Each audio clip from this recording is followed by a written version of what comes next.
Yesterday I was at a park and finished up some pickup soccer, and I could see across the way on the 3v3 fields, 3v3 fields with goals and everything.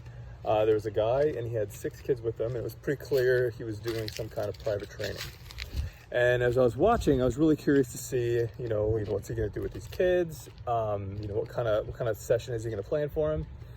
And it was pretty clear right away what the structure was. He had 2 lines, 3 kids in each line, and he would demonstrate a move, a step over.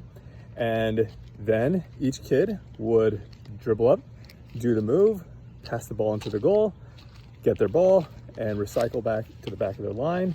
And each kid would go, this went on for 4 or 5 minutes. Each kid probably got 7 or 8 reps. They'd get some water, they'd go back, and they would do it again with a different move. And, I understood, what the intention behind this was. We see moves, we see players do certain things in a game, and we want players to be able to replicate that.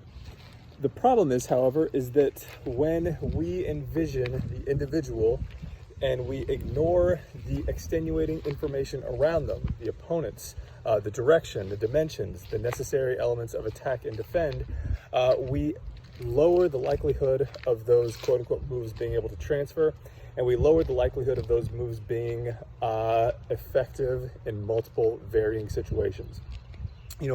When we see these kinds of things, can we extend our viewpoint beyond just the individual and look at all these circumstances surrounding the entire situation? So we see the opponents, we see the kinds of situations, teammates, we see, the bigger, smaller, faster, slower elements that help us determine how we're going to interact with the ball. Are we dribbling to invade? Are we dribbling to evade? Are we dribbling to deceive?